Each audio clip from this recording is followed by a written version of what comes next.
안녕하세요. 사연에 빠지다의 DJ 민영입니다. 오늘도 두 가지 사연 준비되어 있으니 재미있게 들어주시고요. 오늘의 사연도 함께 시작해 볼게요. 구독과 좋아요 버튼도 잊지 말고 눌러주세요. 안녕하세요. 저는 이제 내일 모레 칠순을 바라보는 노인네입니다. 이 나이 먹고 아직도 부족함이 많아 여러분께서 보내주시는 귀한 사연 귀담아 들으며 여전히 인생에 대해 배워가고 있죠. 이 나이쯤 되니 그간 제 인생에도 참 많은 사람들이 지나갔습니다. 그 중에도 제게 은혜를 베풀어 주신 고마운 분들도 있고 제가 마음을 주었음에도 마음 준 만큼 돌려받지 못한 사람들도 있지요. 인간관계라는 게 꼭 내가 마음먹은 대로 돌아오는 게 아닌 만큼 여전히 사람을 대하는 일이란 참 어려운 일이라는 생각이 듭니다. 내 자식 대하기도 쉽지 않은데 자식의 결혼으로 인연을 맺게 된 며느리들 역시 예외가 아니겠죠. 정작 저는 제 시어머니와 돈독히 지내 고부갈등이라는 말을 모르고 살았는데 아들들이 결혼한 후에 며느리들과 고부갈등을 겪게 되어 제법 마음고생을 톡톡히 했답니다. 저는 아들만 셋을 둔 가정주부입니다.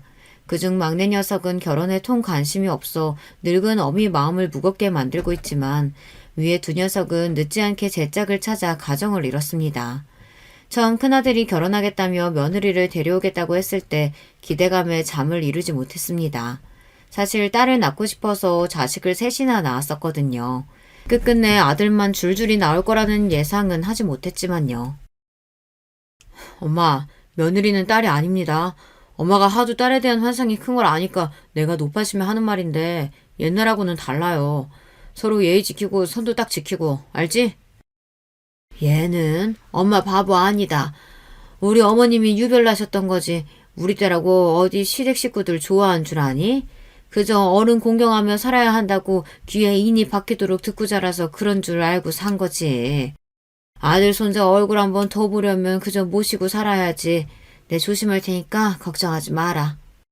꼭 다른 집 딸들 마냥 제 어미를 살뜰히 챙기며 잔소리를 입에 달고 사는 막내의 말에 저도 한번 그간의 다짐을 되새겼습니다. 사실 제가 딸에 대한 환상을 품고 살았다는 건 맞는 소리긴 하거든요. 끝내 딸을 낳는데 실패한 아쉬운 마음은 이 다음에 이 녀석들이 커서 장가를 들면 며느리들과 잘 지내며 채워지지 않을까 내심 기대를 한 적도 있었습니다. 지금 생각하면 기야말 소리입니다만 제가 이런 생각을 한 이유가 있어요. 얘, 무거운 거 들지 말고 힘든 건 애들 아범시켜라. 젊다고 함부로 힘썼다가는 늙어서 뼈에 바람 든다. 괜히 나중에 나처럼 고생하지 말고, 알았지? 네, 어머님 무리 안 해요. 걱정하지 마세요. 저희 시어머니께서 제게 정말 살뜰하셨거든요. 가끔 친구들이 온갖 구박에 시어머니 욕을 할 때에도 저는 할 말이 없었습니다. 정말로 할 말이 없었으니까요. 세상에 너희 시어머니 같은 분만 계셔도 며느리들 팔자가 필 텐데. 아유, 세상에 이게 뭔 복이래? 그러게, 우리 시무랑 바꿨으면 내가 아주 소원이 없겠어. 그래, 내가 분에 넘치는 분을 만났지. 그저 감사한 줄 알고 더 잘해야지 내가. 시샘 밤 부러운 밤 섞인 친구들의 이야기를 들을 때에도 그저 감사한 마음뿐이었습니다. 제가 시어머니께 이런 큰 사랑을 받아서인지 나도 나중에 내 며느리들에게 어머님처럼만 한다면 친정엄마에 비할 수야 없겠지만 제법 돈독한 고부 사이가 될 수 있지 않을까 하는 막연한 생각이 들었어요. 아들이 예비 며느리를 데리고 온다는 소식에 간만에 모인 친구들이 들썩였습니다. 아이고, 너도 이제 아들 보내는구나? 새 사람 들어오는 게 아니고? 이 촌스러운 아줌마 보게. 요새는 자식 결혼시키려면 며느리가 들어오는 게 아니라 아들이 처가로 나가는 거야. 딱 결혼하는 순간 이제 저 남자는 내 아들이 아니라 며느리 남편인 거야. 우리 때랑은 달라서 결혼한 아들 며느리에게 조심해야 한다는 소리는 이미 많이 들어보았습니다. 그래도 이왕이면 서로 잘 지내면 좋지. 평생 볼 사이인데 그렇게까지 남처럼 굴 필요가 있어? 우리가 그럴 필요가 있나 없나 생각하는 게 중요한 게 아니라니까. 그것도 서로 쿵짝이 맞아야 되는 거지. 요새 젊은 여자들이 어디 시험이 가까이 하려고 드는 줄 알아? 처음부터 딱 거리 두고 저들 할 도리만 하면 다행이지. 나중에 찬밥 신세 안 되려면 잘 신경 써야 돼. 괜히 며느리 시집살이라는 말이 나왔겠어? 자꾸 주변에서 이런 말만 듣다 보니 괜히 걱정만 불어나는 것 같더군요. 딸 같은 며느리라는 꿈을 꾼 적이 없지는 않으나 괜히 잘해보겠다고 잘못 건드려서 사이가 틀어지는 게 더 겁이 났습니다. 그래서 며느리라고 내 아들한테 하듯 너무 허물없이 대하지 말고 예의를 지켜야겠다고 다짐했습니다. 큰아들이 데려온 아가씨, 그러니까 지금의 큰며느리는 아들과는 사내 커플이었습니다. 저희 식구들과의 첫 대면에서도 주눅들지 않고 할 말 다 하는 모습에 참 똑부러진다고 생각했어요. 결혼 후에도 일을 관둘 생각이 전혀 없다는 큰며느리는 일 욕심도 많아 보였습니다. 평생 집에서 아이들 키우며 살림만 한 저 같은 여자와는 다른 세상 사람처럼 보였습니다. 참 똑똑하고 멋진 여자를 며느리로 맞이하게 되는구나 내심 흠촉한 기분이었습니다. 큰아들의 결혼식이 끝난 지 얼마 되지 않아 갑자기 생각지도 못하게 작은 아들 녀석이 결혼할 여자를 데려오겠다고 폭탄 선언을 했습니다. 당시에 연애를 하고 있는 줄도 몰랐던 저와 다른 식구들이 다들 깜짝 놀랐더니 며느리 될 아이가 이미 아이를 품고 있다고 하더군요. 만난 지 얼마 되지 않아 혼전 임신을 했다는 겁니다. 아들놈의 등짝을 철썩철썩 후려치면서 아들 엄마인 내 마음도 이리 당황스럽고 황망한데 상대 아가씨 집안은 그야말로 쑥대밭이 되었겠구나 싶어 만나 뵙지도 못한 예비 사돈댁에 민망한 기분이었죠. 그렇게 촉박하게 잡힌 상견례에서 처음 본 작은 며느리는 새침한 인상에 이목구비가 오밀조밀한 귀염진 인상이었습니다. 혼전에 아이부터 덜컥 들어선 것이 저희 보기 민망했던지 조금 주눅든 것 같은 태도에 가여운 마음이 들었어요.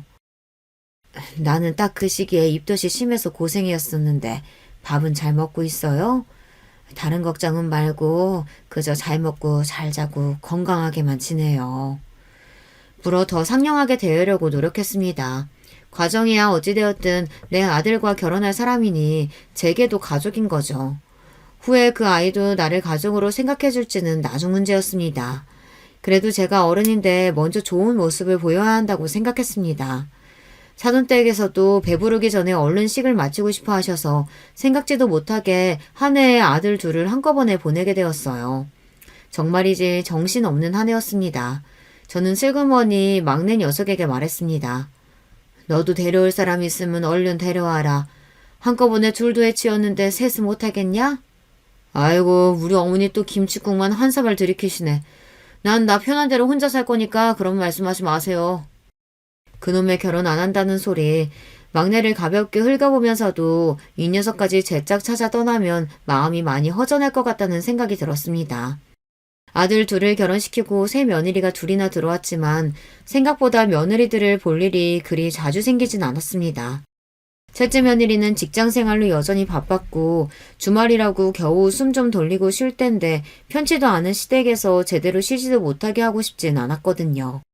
그래서 둘이서 일하며 집에서 제대로 밥이나 챙겨 먹을까 걱정스러운 마음에 아들 편에 반찬이나 종종 들려보내곤 했습니다.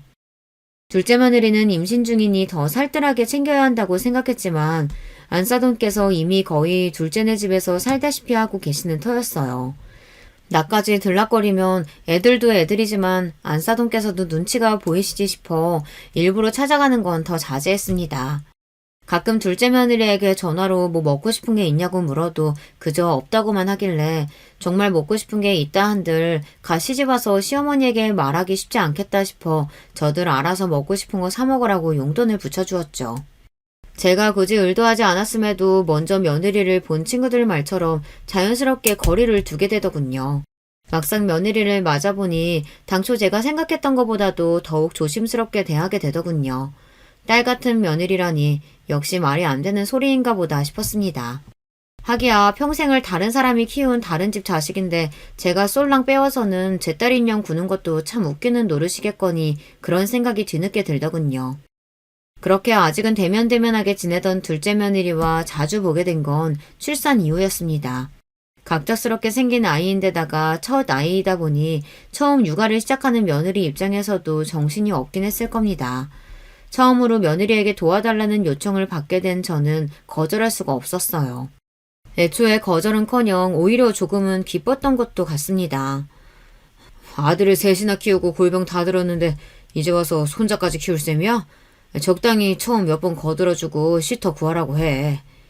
제가 고생스러울까봐 그랬는지 남편의 반응이 썩 긍정적이지 못했습니다. 아이, 그래도 첫 손자인데 너무 그러지 말아요. 첫 손자라도 저들 좋아 낳은 자식인데 저들이 책임지고 키워야지. 결혼하고 둘 다 집에는 코빼기도 안 내비치더니 벌써부터 저들 필요할 때만 지 애미 부려먹으려는 게 내외가 아주 똑같아. 당신도 애초에 다 받아주다 애 떠안지 말고 적당히 해, 적당히. 그래도 당신 손자이기도 한데 뭘 저렇게까지 야박하게구나 속으로 타박하고 있는데 막내 녀석이 남편 말을 거들었습니다. 그래 엄마, 지금 엄마 나이에 애 키웠다간 진짜 순식간에 늙는다니까. 요새 할머니들 인생은 손자를 봐주느냐 안 봐주느냐에 따라 고생길이 갈린답니다. 아니 그리고 그동안은 사돈 어르신 계신다고 그 집 가보고 싶어도 가보지도 못했잖아. 나는 당연히 사돈 어르신이 같이 키워주시나 했지. 우리 집 자손이기도 한데 그러는 거 아냐. 안사돈께서 허리가 안 좋다고 하잖니. 그래도 그동안은 어려워하는 게 보였는데 이렇게라도 찾아와 주니 좋게 생각해야지. 허리는 뭐 저희 어머니만 안 좋나? 당신 허리는 강철이고 내가 미리 말하는데 미련스럽게 굴지 말어. 알았어? 아유, 알았어. 그렇게 하루 걸러 하루마다 손자를 봐주러 둘째네 집에 출퇴근을 하게 됐습니다. 그래도 내가 아들을 셋이나 키워낸 사람인데 호기롭게 나섰지만 역시나 젊을 때와는 달라도 너무나 다르더군요. 손자 녀석이 어찌나 기운이 쩌렁쩌렁한지 녀석에 비하면 제 체력은 바닥이었습니다. 처음 아이 봐준다고 할 때 남편과 막내에게 한 소리 들었던 것도 있고 또 애들 싫은 소리 듣게 하고 싶지 않아 도수치료를 몰래 받으러 다녔어요. 그걸 걸린 날에 남편은 집안을 뒤집어 엎어버렸습니다. 이런 천하의 불효자식들, 제 자식 키우겠다고 제 어미 몸이 칼려나가는데도 보고만 있어? 니들 급하게 결혼한다고 할 때 부랴부랴 집이며 뭐며 니들 능력에 붙이는 것들 그래도 우리가 부모 된 돌이 다 갖춰서 보내줬으면 니들 자식만큼은 니들 손으로 키워내는 게 당연한 이치 아니냐. 그동안 너희 엄마가 너희 불편하게 할까 눈치 보여가지고 아들 집 한번 편히 못 가게 하더니 저들 필요할 때만 어미를 오라가라 하고 언제 니들이 무난 인사 한번 제대로 온 적이 있더냐? 제 엄마가 다 큰 자식들 생각해서 용돈 붙여줄 때나 한번 연락할까 말까고. 앞으로 애 보라고 네 엄마 불러내기만 해봐. 내가 아주 네 놈 다리를 엎은질러 놓을 테니까. 제 아버지 호출에 간만에 집으로 불려온 아들 내외에게 남편의 불효령이 떨어졌습니다. 아니 여보 고정하세요. 내가 내 손자 보고 싶어 간 건데. 당신 나서지 마. 내가 처음부터 그렇게 얘기를 해도 당신 성격에 자식들이 해달라고 하면 거절도 못하고 해줄 거 그거 알아서 그렇게 받아주지 말라고 한 거야. 결국 당신 몽 다 충난 거밖에 더 있어? 당신도 앞으로 일절 전우집에 가서 애 봐줄 생각하지 말어. 그간 아이 봐주러 다니며 작은 아들 내외에게 크고 작은 서운한 점이 없었다면 거짓말이겠죠. 하지만 그래도 눈앞에서 아들 내외가 야단 맞는 모습을 보는 기분이 편치 않았습니다. 그렇게 알겠다며 겨우 남편을 달래고 아들 내외를 집에 돌려보내는데 아들이 볼멘 소리를 했습니다. 아니 우리가 그렇게 몸이 안 좋아지신 줄 알았나 뭐. 그리고 당신 손잡아 주시는 건데 또 뭐 그렇게까지 말씀을. 그 말을 듣는데 내 아들이지만 순간 기분이 확 상하더군요. 체력이 딸려 힘이 들긴 했습니다. 다만 손잡보는 데에는 최선을 다했어요. 옆에서 제 남편이랑 같이 입을 삐죽이는 며느리의 모습도 보기 싫었습니다. 그렇지만 이미 제 아버지에게 한 소리 들었는데 거기다 더 보태기도 뭐해서 별소리 않고 둘을 돌려보냈습니다. 들어와서 곰곰이 생각해보니 괘씸한 마음이 불쑥 올라오더군요. 10가지 잘해줘도 한 가지 못하면 그것만 타박하는 꼴이었습니다. 제 딴에는 저들 불편하게 안 하려고 마음이며 몸이며 무지 냈었는데 그게 다 허사인 것처럼 느껴졌죠. 그래, 자식이라고 해달라는 거 다 받아주지 말고 나도 거리 좀 지키자. 전에 친구들 모임에서 자식들이 손자 봐달라는 말에 단칼에 거절했다는 친구의 말이 떠올랐습니다. 아니 나 은퇴한 지 얼마나 됐다고? 이제 집에서 적적하실 테니 소일거리 삼아 애들도 좀 봐주시면서 집안에 애들 웃음소리 나고 얼마나 좋으시겠냐는 거야. 이것들이 아주 웃기는 소리 하고 있네 싶었지. 애 키우는 게 소일거리야? 하루 종일 아무것도 못하고 집구석에서 애한테 붙잡혀 살아야 할 텐데. 아유 나는 그 집 못해. 아주 단칼에 거절했지.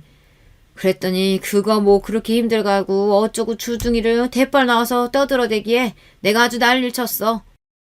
야, 젊은 니들도 네 자식 키우기 힘들다고 늙은 어미한테 떠넘기려고 하는데 내가 이제 와서 내 자식 다 키우고 좀 살만해졌는데 그 짓을 또 하게 생겼냐? 이렇게. 전 그렇게 나한테 맡길 거면 돌보미 시급 제대로 쳐서 지불하고 맡기던가 아니면 입도 떼지 말라 했더니 합죽이 마냥 입을 꾹 다무는데 내가 진짜 기가 차서 제 어미 공짜 도우미로 부려먹겠다는 거지 그게. 아들로 키워봤자 하나 쓸모없어. 며느리야 남이라 쳐도 제 어미 가여운 줄 알면 그놈이 나한테 어떻게 그래? 아이고 내 속이야. 그때는 친구 말이 너무 적나라하다고 생각했는데 돌이켜 생각해보면 틀린 거 하나 없는 소리였습니다. 내가 저런 걸 못해서 지금껏 이 고생을 한 거구나 싶었습니다. 저렇게까지는 못하더라도 이제 할 소리는 좀 하며 살아야겠다 싶었습니다. 며칠 후 슬쩍 다시 도와달라고 연락한 며느리에게 말했어요. 내가 생각해보니 네 아버지 말씀이 틀린 것도 아닌 것 같다.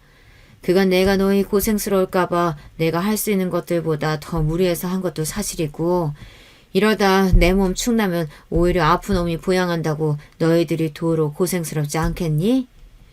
시어미 부양이라는 말에 흠칫하는 며느리 반응에 괜히 허망한 마음이 들더군요. 내 자식도 미운 소리 골라 하는 판에 남의 자식이 내 마음 같을 거라고 기대하다니 내가 그간 잘못 생각해도 한참 잘못 생각했구나 싶었습니다. 이 또한 세 사람을 들이며 겪는 시행착오겠거니 그러면 그래도 내가 품어야 할 내 손자들인데 서운함을 미움으로써 키우지는 말자 마음을 다스리려 노력했습니다. 그리고 얼마 지나지 않아 둘째 아들 내외는 아이 돌보미 분을 정식으로 고용했습니다. 사람을 쓴 걸 보니 안사돈께서도 애들 부탁을 거절하신 모양이었죠. 네, 어디 저희 나이 때의 여자들이 갓난을 키우는 게 쉬운 일인가요? 그냥 처음부터 일이 할 것을 괜한 일을 했다 싶은 마음도 들었습니다. 아들이 돌보미 급여가 너무 많다느니 어쩌느니 제게 연락을 해서 불평을 해댔지만 한 귀로 듣고 한 귀로 흘렸습니다. 내심 제가 금전적인 도움을 줬으면 싶은 마음에 그랬겠죠. 그렇지만 둘이 좋자고 만든 자식 둘이 책임지게 내버려둬야지 싶었습니다. 사실 그게 맞는 일이기도 하죠. 그간 저희 부부가 애들 자리 잡는 데 인색하게 군 것도 아니고 저들 가정 일은 저들이 해결할 문제다. 예전보다는 조금 떨어진 시선으로 아들 내외를 바라볼 수 있게 되었습니다. 그렇게 한 차례 소동이 지나가고 다시 평범한 일상으로 돌아왔습니다. 늘 해왔던 일상인데도 아이를 보지 않는 생활은 둘째네 출퇴근할 때에 비하면 천국 같았습니다. 그간 저도 모르는 사이 몸이 많이 갈리고 있긴 했나 보다 싶었죠. 그렇게 여느 때와 다름없던 어느 날 갑자기 큰며느리가 큰아들과 함께 찾아왔어요. 주말인데 집에서 쉬지 않고 웬일이니? 웬일은요 어머니. 잘 지내시고 계시나 안부 인사차 들렸죠. 특별히 집안 행사가 있지 않을 때 방문한 건 처음이었습니다. 조금 의아하긴 했지만 안부 인사라고 하는데 불어 확대해서 갈 필요는 없겠지 생각하며 간만에 본 큰아들 내외에게 보양식을 해먹이며 오붓한 시간을 보냈습니다. 후식을 먹으며 TV를 보고 있는데 아들과 며느리가 서로 눈빛을 주고받는 것이 슬쩍 보였어요. 저 아버지 어머니 혹시 재테크 관리 따로 하시는 게 있으신가요? 재테크? 갑자기 재테크는 왜? 별건 아니고 어머니 아버지 노후자금 문제도 있고 아버지 은퇴도 다가오고 있으니까 아무래도 신경이 좀 쓰이지 않을까 싶어서요. 생전 저희 앞에서 저희 재산 이야기를 꺼내지 않는 아들이었습니다. 누구의 입김이 작용해서 이런 화제가 떠오른 건지는 길게 생각하지 않아도 답이 나오더군요. 어쩐지 답지 않게 안부 인사를 왔다고 하길래 이상하다 생각은 했는데 역시나 용건이 있어 왔구나 싶었습니다. 우리 노우야 너희들이 걱정할 거 없다. 넉넉지는 않더라도 이 사람이랑 나 둘이 가기 전까지 자식들한테 손 벌리지 않을 정도는 모아뒀으니까 너희들한테 짐되는 일은 없을 거다. 남편이 다소 단호한 어조로 말했습니다. 딱 잘라서 상관하지 말라는 태도에 큰아들 내외가 조금 당황스러운 듯 보였어요. 아버님, 저희가 아무렴 부모님 모시게 될까봐 걱정돼서 드린 말씀이겠어요? 그냥 저희도 자식된 입장에서 궁금해서, 네, 그냥 궁금해서 한번 여쭤본 거예요.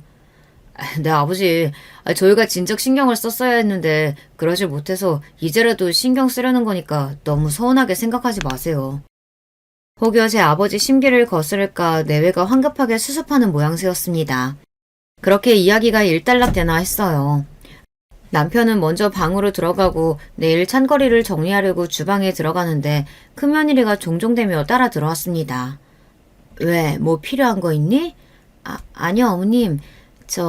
아까 노후자금 말씀인데요. 저희가 구체적으로 들은 게 없으니 자식된 입장으로 아무래도 좀 불안해서요. 혹시 얼마나 되는지 살짝 말씀해 주시면 안 될까요? 제 나름대로는 포장한다고 하는 것 같긴 한데 그래도 제가 이 나이를 허투루 먹은 건 아니었는지 젊은 애 머릿속이 그만 훤히 들여다 보이더군요. 애초에 애들한테 헛바람 들게 하면 안 되겠다 싶었습니다. 나는 그런 거 전혀 모른다. 너희들도 알다시피 내가 저 사람한테 시집 오고 나서 너희처럼 사회생활을 하기랬니? 밖에 나가서 일을 다니기랬니?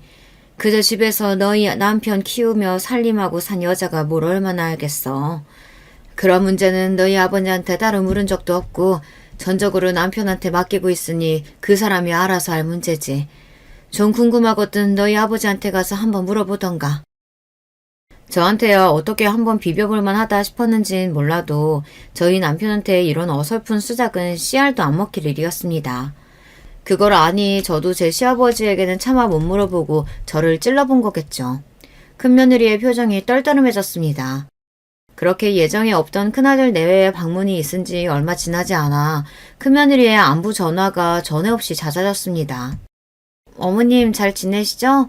다름이 아니라 그게 제 친구들 모임에 갔다가 친구 부모님이 신사업 투자로 대박이 났다는 소리를 들었는데 어머님 생각이 나서요.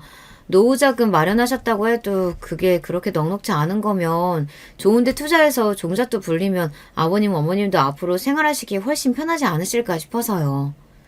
그러고는 돌아가서는 좀 수그러들었나 싶었더니만 아직까지 포기가 안 되는 모양이었습니다.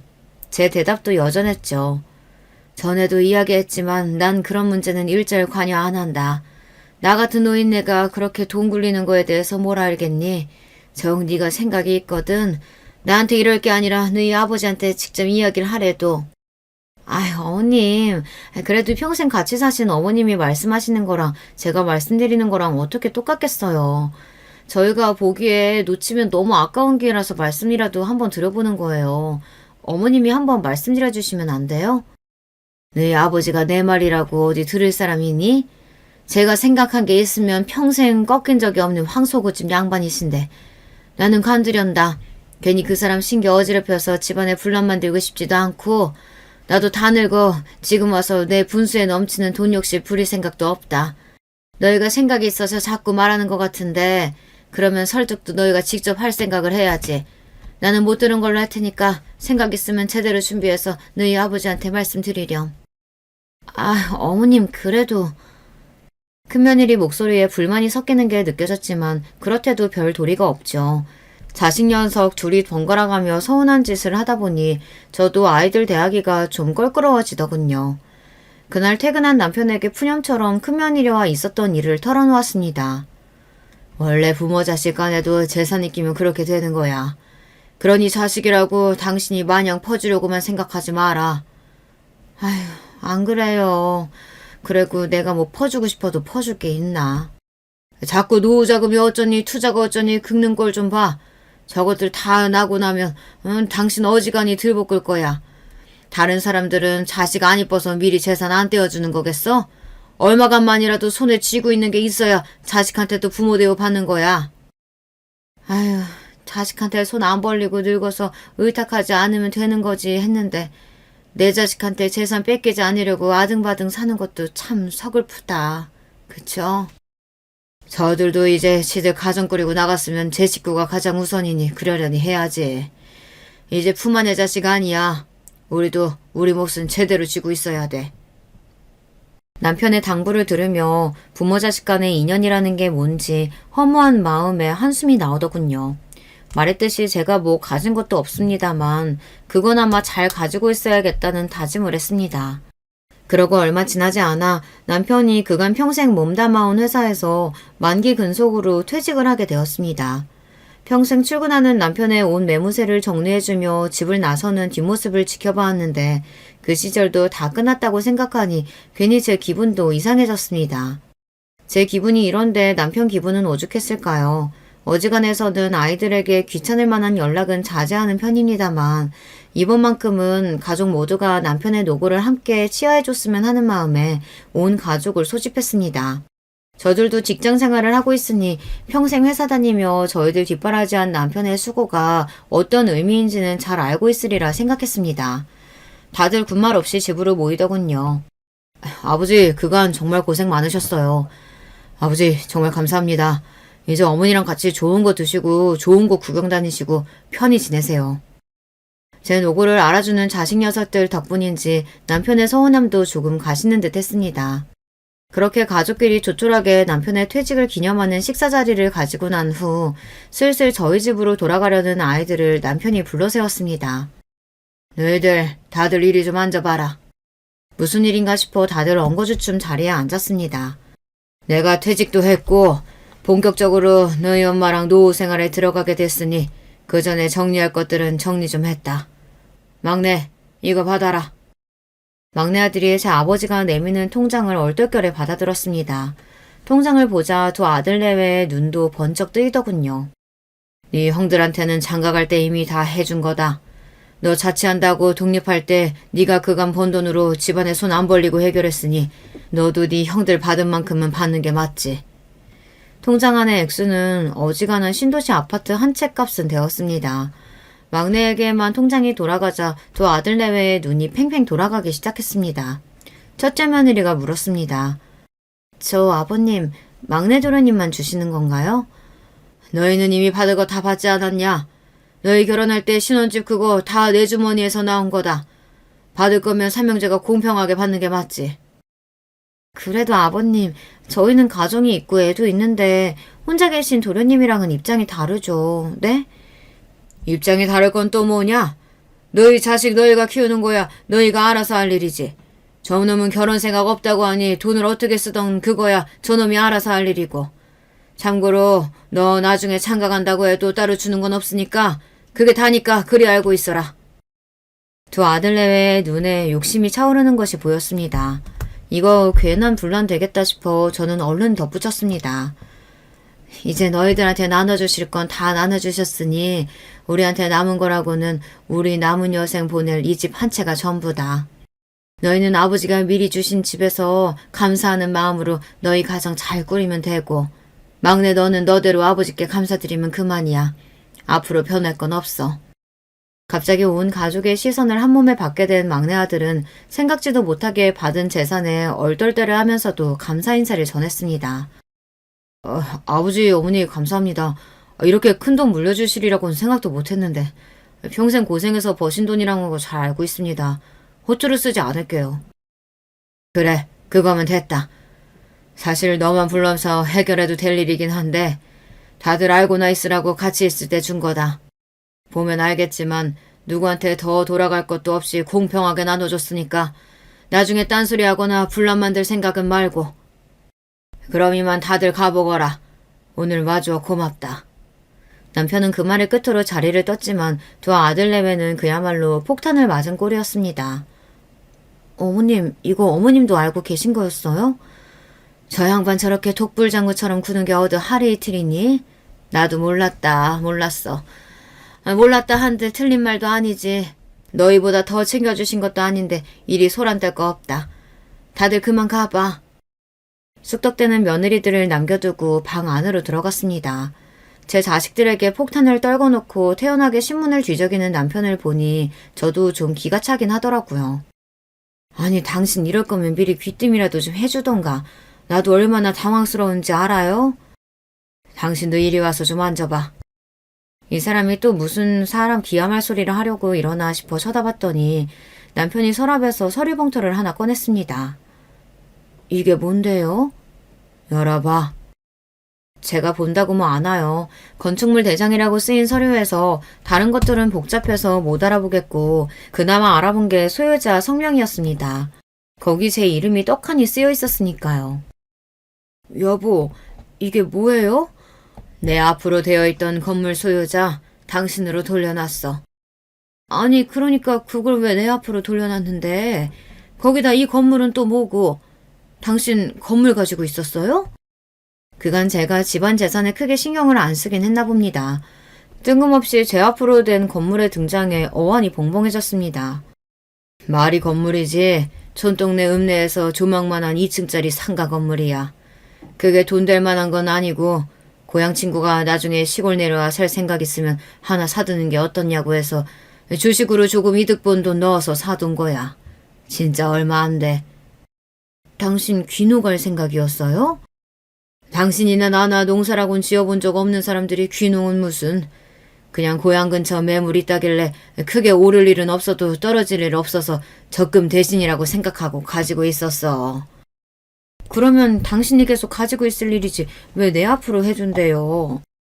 당신도 오늘 월급쟁이 남편 뒷바라지 퇴직했잖아. 당신 퇴직금이야.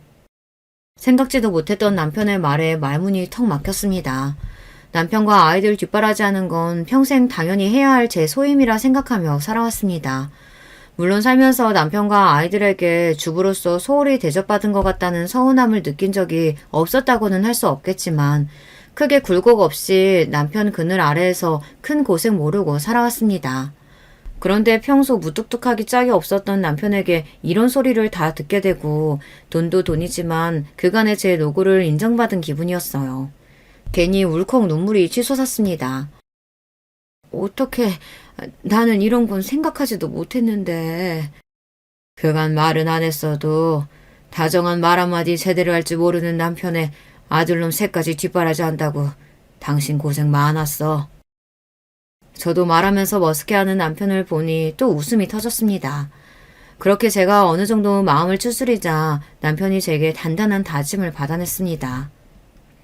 이건 애들한테 아무도 얘기하지 말고 그냥 잠자코 가지고 있어. 당신이랑 나한테는 이제 정말 이 집이랑 생활비밖에 안 남아있는 거야. 알았어요. 내가 그런 말 할 일이 뭐가 있어. 어허, 대충 대답하지 말고 이 사람아. 방금도 봐. 막내한테만 통장 주니까 냈다 아주 눈이 횟가닥 해가지고는. 그나마 지금은 나라도 있으니 저 정도로 끝났지. 나 없이 당신만 있었다고 생각해봐. 아주 당신한테 눈에 불을 켜고 달려들었을 놈들이야 저거. 아이, 또 그러신다. 그렇다고 무슨 애들이 나한테 불을 켜고 달려들겠어. 이 사람이 그만치 당하고도 정신을 못 차리고 내가 이러니 안심을 할 수가 있어야지. 저것들 하는 모양새가 나 가면 당신 잡아먹히기 딱 좋아 아주. 아니 자꾸 가긴 어딜 간다고 당신 없단 소리래요. 내가 먼저 가면 갔지 당신 같은 강골이 무슨. 보나마나 당신이 나보다 더 오래 살 텐데 자꾸 기분 나쁜 소리 하지 말아요. 사람 일 모르는 거잖아. 미리미리 대비를 해야지. 지금이 옛날처럼 부모 혼자 된다고 당연히 모시는 시대도 아니고 우리가 참 중간에 끼인 시대야. 우리 때야 키워놓으면 자식이 모시는 게 당연한 시대였지만 우리가 부모 모시고도 자식 부양은 못 받는 첫 시대라고. 그러니 정신 단단히 차리고 대비해야지. 저놈들 벌써부터 퇴직한 부모 앞에서 돈도 나는데 요새 재산 없으면 부모 취급도 못 받는 노인네들 천치야. 오늘 준 건 당신 비자금이니까 우리 애들은 다른 애 그런 뻔한 소리 말고 마음 약해져서 괜히 자식들한테 걸리지 말고 아무 말 말고 꽉 잡고 있어. 알았어? 아유, 알았대도 그러네. 아무한테도 얘기 안 할게요. 진짜 안 한다니까. 의심의 눈초리를 거두지 않는 남편을 보며 그 후에도 몇 번이나 다짐의 말을 늘어놓아야 했습니다. 결혼 후 서운한 일이 종종 있기는 했으나 그래도 자식들을 속이는 기분이 들어 영 마음이 편치만은 않았어요. 그건 자기 남편 말이 100번 오라. 남편이 요새 자꾸 재산 없으면 부모 취급 못 받는다는 소리를 달고 살아 애들 보기가 민망하다는 말에 친구가 대번 이렇게 말하더군요. 물론 남편이 신신당부한 바와 같이 건물에 대한 이야기는 쏙 빼놓았습니다. 요새 자식들 모르게 딴 주머니 하나씩 차고 있는 게 당연해진 거 몰라? 요새 찾아오는 자식도 없이 외롭게 혼자 늙어가는 노인네들이 다 자식이 없어 그러고 살겠어? 뭐 물론 처음부터 가난해서 그리 사는 사람들도 많겠지만 자식들한테 유산 먼저 나눠주고 팽당해서 말년에 서럽게 늙어가는 사람들이 그렇게 많다잖아. 아니 아무리 그래도 그렇지 설마 내 자식들이 그러겠어? 아니 자기 아들들이 그렇다는 소리가 아니라 그럼 그 사람들이라고 본인 자식들이 그렇게 나올 줄 알았겠어? 그랬으면 절대 재산 미리 안 줬겠지. 그리고 사람 심리가 그렇다. 남들한테 말은 안 해도 몰래 쥐고 있는 게 있고 믿을 구석이 있는 사람들은 아무것도 없는 사람들하고 마음가짐 자체가 달라진다고. 그저 자식들 눈치만 봐야 하는 입장이랑 무슨 일이 생기더라도 내가 가진 게 있는 거랑 같을 수가 있겠냐고. 듣고 보니 그 말도 일리가 있었습니다.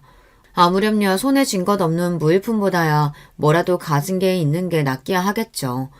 우리 남편뿐만 아니라 우리 나이대 여자들도 다들 이런 생각을 가지고 사는 시대인가 봅니다 싶었습니다. 아닌 게 아니라 건물이라고 하기도 민망한 수준이긴 했지만 그래도 나름 생각지도 못한 건물주가 되고 나자 가진 것 하나 없던 가정주부와는 마음가짐이 달라지긴 했습니다. 막내가 남긴 했으나 그 녀석이야 결혼 안 하겠다는 말이 입에 붙은 놈이니 그렇다 치고 나머지 녀석들 다 장가보내고 큰일 다 치렀으니 큰돈 들어갈 일 딱히 없긴 했으나 세상살이가 어디 생각대로만 돌아가나요. 예상치 못하게 돈 들어갈 일이 닥치더라도 남한테 손버리지 않고 내 손에서 해결할 수 있다고 생각하니 마음이 든든해졌습니다. 이래서 가진 게 좋구나 싶었죠. 늘상 일한다고 바빴던 남편도 퇴직했겠다. 마음의 여유도 생겼겠다. 이제 좀 남편하고 여행도 다니고 말년의 행복을 누려보자 하던 차에 뜻밖의 비보가 날아들었습니다. 며칠째 소화가 잘 안 된다고 소화제나 사달라던 남편을 억지로 끌고 간 병원에서 듣게 된 것은 남편의 위암 발병 소식이었습니다. 정기 건강검진에서도 항상 건강했고 워낙 강골이었던 남편이 암에 걸렸다는 말은 청천벽력과도 같았습니다. 게다가 예후가 쏙 좋지 않았습니다. 작년까지만 해도 깨끗하던 위에 생긴 종양은 크기도 제법 컸고 병의 진행 속도도 빠른 편이라고 했습니다. 온 가족이 남편의 위암 발병 소식에 기함을 했으나 정작 남편의 반응은 차분했어요. 이 나이 먹도록 그간 아픈 것도 없이 살아온 게 복이었지. 이 나이 먹도록 그간 아픈 것 없이 살아온 게 복이었지. 이미 암으로 떠난 친구들도 제법 되고 그리 소란 떨 일 아니야. 어떻게 제 병인데도 저리 차갑게 구나 싶어 원망스러운 마음이 불쑥 들었습니다. 평생 일만 하며 살다 이제야 사는 재미 좀 느끼겠구나 싶었는데 투병으로 고통받을 남편을 생각하면 걱정되어 잠을 이룰 수가 없었습니다. 차라리 진행이 빠른 것도 내 복이지 싶어. 나이 먹어 안 걸리면 몇십 년도 살고 그런다던데 그렇게 오래 고생한 것도 나도 그렇지만 당신한테도 못할 짓이야. 정말 왜 그렇게 서운한 소리를 해? 결국 눈물이 터져버린 제 어깨를 토닥이며 남편이 말했습니다. 미안해. 내가 말 주변이 없어서 이렇게밖에 말을 못하네. 당신 서운하라고 하는 소리가 아니라 평생 고생시켰는데 아파서까지 당신 고생시키기 싫어서 그래. 나도 고생하기 싫고. 그래도 애들 다 키워놨고 나 가도 당신 생활하기 어렵지 않을 기반은 만들어놨으니 마음은 편하네. 정작 본인은 그렇게 말했지만 저는 남편 인생이 가여워 마음이 미워지는 것 같았습니다. 긴 투병 생활을 원치 않았던 남편의 바람은 결국 이루어졌습니다. 남편은 암 진단을 받은 지 채 3개월을 버티지 못하고 갑작스레 그렇게 제 곁을 떠나게 되었습니다. 저는 한동안 좀처럼 기운을 차리지 못했습니다. 저러다 제 어미까지 잘못될까 싶었는지 따로 나가 자취하던 막내 녀석이 당분간 본가에 들어서 출퇴근을 하기 시작했습니다. 큰아들과 둘째 아들도 종종 연락을 해오긴 했지만 며느리들과 연락하는 일은 좀처럼 없었습니다. 남편이 떠나기 전 퇴직하던 날 막내에게 통장을 건넨 이래로 그때까지 며느리들과는 영 서먹해져 버렸습니다. 다른 집 귀한 딸들이 내 자식처럼 될 수 없는 거겠죠. 그쯤 되니 그냥 그렇게 자연스럽게 받아들여지더군요. 삼형제 중 가장 장난기가 많은 막내 녀석이 제 어미 웃는 모습 한번 보겠다고 옆에서 열심히 재롱을 떨어준 덕에 저는 조금씩 기운을 되찾기 시작했습니다. 막내에게서 제가 기운을 좀 차렸다는 소리를 들었는지 두 아들 내외가 간만에 저희 집을 찾아왔어요. 어머님, 아버님 그렇게 갑작스럽게 떠나시고 많이 적적하시죠? 이제 저희가 어머님 모실게요. 저희 집으로 들어오세요. 네? 아니 형님, 저희한테 상의도 없이 그러시면 안 되죠. 어머님, 저희 집엔 형우도 있잖아요. 이제 갓난아기 때처럼 손 갈 때도 아니고 손자 재롱 보시면서 헛헛한 마음도 달래실 수 있을 거예요. 저희 집으로 오세요, 어머님. 막내 혼자 제 기운 차려보겠다고 용을 쓰는 동안 한 번을 찾아오지 않던 며느리들이 갑자기 없던 효심이 샘솟아 이러겠어요. 대번에 이 집이 목적이라는 걸 눈치챌 수 있었습니다. 저는 단칼에 며느리들 말을 잘라먹었습니다. 추호도 그럴 마음 없다. 나 이제 이 집에서 혼자 살다 죽으련다. 이제 기운도 차릴 만큼 차렸고 막내 너도 그만 네 집으로 돌아가. 부모 자식 간이라도 결국은 각자 인생은 각자 사는 거야. 너희 손 빌릴 일도 없고 내가 죽기 전에 이 집 처분할 일도 없으니 여러 소리 마라. 그 말을 끝으로 자리를 털고 일어났습니다. 꼭 생전 제 아비처럼 구는 저를 보며 두 아들내외가 더 말을 붙이지 못하더군요. 혹여 제 심기가 상했을까 걱정이 되었는지 막내 녀석이 슬그머니 제 뒤를 따라 들어왔습니다. 형수들이 또 괜한 소리를 다 하네. 엄마, 너무 마음 쓰지 마세요. 네 엄마 이제 이 정도로는 아무렇지도 않다. 아까 괜히 한 말 아니니까 너도 이제 그만 돌아가. 여기서 출퇴근하기 가까운 거리도 아니고 네 덕에 엄마가 이만치 기운 차렸다. 고맙다. 엄마 밥 좀 더 얻어먹겠다며 속보이는 소리를 하던 막내 녀석이 결국 얼마 남지 않은 제 생일까지만 머무르다 돌아가겠노라 약속을 했습니다. 남편 없이 처음으로 맞게 될 생일이었으니 녀석 마음이 더 쓰였나 봅니다.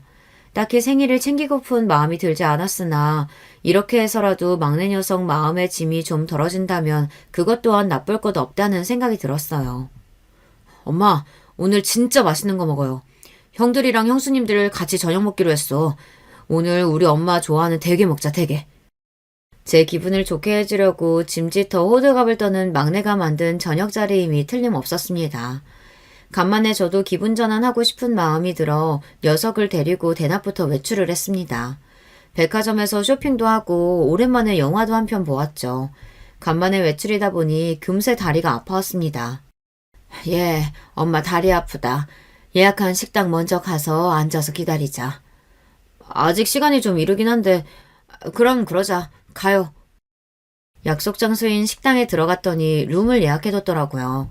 직원의 안내를 받아갔더니 룸 안에서 두런두런 말소리가 들리는 것이 아이들이 먼저 도착한 모양이었습니다. 생각보다 빨리들 왔나 보다 문을 열려던 찰나 큰며느리의 말이 귀에 확 꽂혔습니다. 노인네, 끝까지 재산 주고 안 넣으려는 것 좀 봐.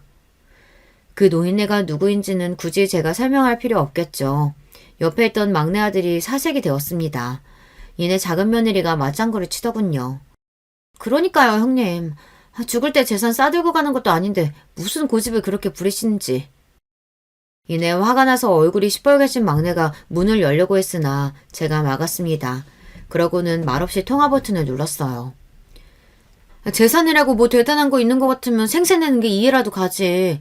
가진 거라고는 꼴랑 당신 사는 집 한 채뿐이면서 요새도 아주 그런 유세가 없어. 당장 형님이 투자하라고 하는데 원금 회수 못하게 생겼는데 진짜 어떡해요. 그 집 팔아서 얼른 메꿔야 하는데. 그래서 말인데 어머님 요양원 보내버리자 동서. 순간 온몸에 피가 거꾸로 솟는 것 같았습니다. 도대체 저 인간들이 나를 두고 대체 무슨 소리를 하고 있는 건지 어처구니가 없어 가슴이 턱턱 막혀왔습니다. 어찌됐든 그 집에서 나가게 하면 그걸로 되는 거 아니야? 안 그래? 하긴 데리고 있는다고 뭐 우리 애들 제대로 봐줄 것도 아니고 형은 낳고 잠깐 봐준 걸로 지금도 얼마나 생색을 부리는 줄 아세요? 내가 진짜 더러워서. 그래요. 있어봤자 집만 되는데 확 보내버립시다. 더는 참지 못하고 막내 아들이 룸 문을 쾅 열어젖혔습니다. 형수님들, 지금 말이면 단줄 아세요? 그러고도 형수님들이 사람입니까? 갑자기 떨어진 불효령에 두 며느리가 놀라서 비명을 질렀습니다. 이내 그 두 얼굴은 저와 막내의 얼굴을 확인하고 경악으로 물들었어요. 형수들이 뭔데 남의 엄마를 요양원에 갖다 버린다 만답니까? 대체 무슨 자격으로요? 이거 형들이랑도 얘기된 거예요? 막내가 눈깔이 확 돌아서 뒤를 돌아봤습니다. 당장 기어들어오라는 제 연락에 불이 나게 뛰어들어온 큰아들과 작은아들이었습니다. 아니야. 집 처분하시면 좋겠다는 얘기는 하긴 했어도 요양원에 버리다니 그게 무슨 소리야. 나도 몰랐어. 그래도 내 어머니인데 내가 그렇게까지 하겠어? 아니 여보 그게 아니라. 입 다물어. 당신 정말 이혼당하고 싶어? 당황한 기색이 역력한 와중에도 완강하게 부인하는 걸 보니 그건 제 마누라들 생각이었나 봅니다. 그나마 자식 새끼가 불구대천의 원수가 되는 것만은 피했다는 생각에 그 와중에도 안도감이 드는 것이 허탈했습니다. 진짜 상종도 못할 사람들이네. 우리 엄마가 형수들한테 뭘 그렇게 잘못했다고 우리 엄마 가진 것까지 뺏어가면서 그런 짓을 하려고 해요? 이제 막내는 화를 주체하지 못하고 있었습니다.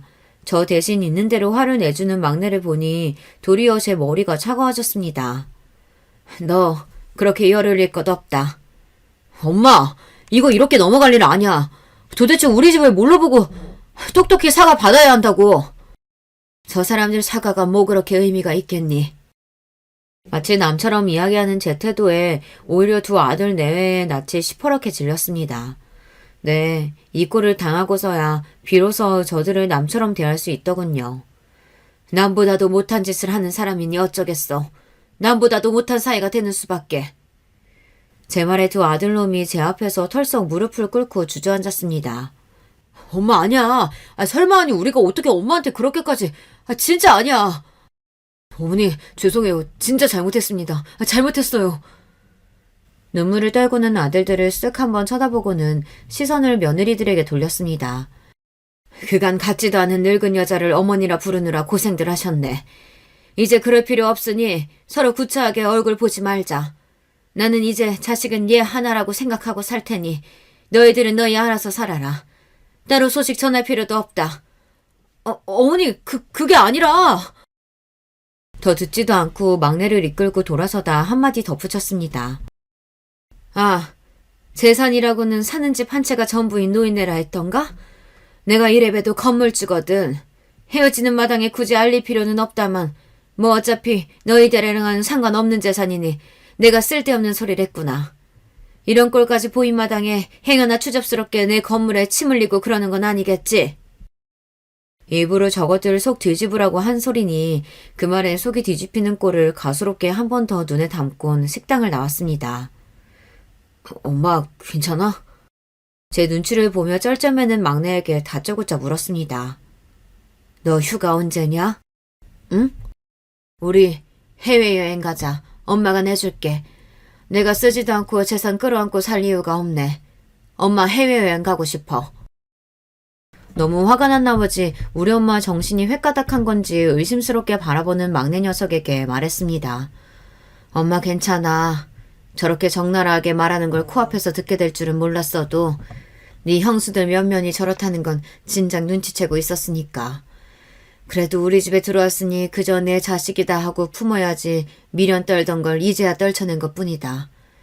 엄마 이제 더는 구질구질하게 안 살고 먹고 싶은 거 다 먹고 가고 싶은 데 다 가보고 하고 싶은 거 다 하면서 가진 거 펑펑 다 쓰고 죽으련다. 내 남편이 그러라고 남겨준 재산인데 뭘. 제가 호기롭게 소리치니 걱정스럽던 막내 얼굴에도 기운이 돌아왔습니다. 그래, 다 하자. 까짓것 못할 게 뭐 있어. 엄마 하고 싶은 거 다 하고 살아. 그리하여 저는 평생 주부로 살며 한 푼이라도 아껴보겠다며 아등바등 살던 삶을 그제야 졸업하게 되었습니다. 지금은 아끼지 않고 그때그때 하고 싶은 거 하나씩 해보면서 그간 몰랐던 사는 재미를 깨우치고 있습니다. 세상에 재미난 게 일이 많을 줄은 예전에는 미처 몰랐어요. 과연 돈이 좋긴 좋구나 싶습니다. 그 후로 며느리들 연락은 일절 받지 않고 있습니다. 막내가 형들이 형수들 아주 쥐잡듯이 숨도 못 쉬게 들볶고 산다는 소리를 넌지시 전할 때도 아들들이 찾아와서는 저들이 죽을 놈이라며 땅을 치며 제게 석고대죄를 할 때도 뭐 이제 그러려니 싶었습니다. 사과는 사과고 제 인생 각자 사는 거라는 제 마음엔 변함이 없으니까요.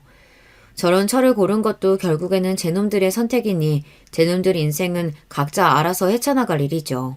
제가 일이 저 하고 싶은 대로 양껏 쓰며 지낸다는 걸 며느리들 성질에 어떻게든 전해드릴 겁니다. 제 것도 아닌 걸 빼앗긴 심정으로 제 속을 지옥으로 만들 것 또한 그들의 일일 뿐이죠.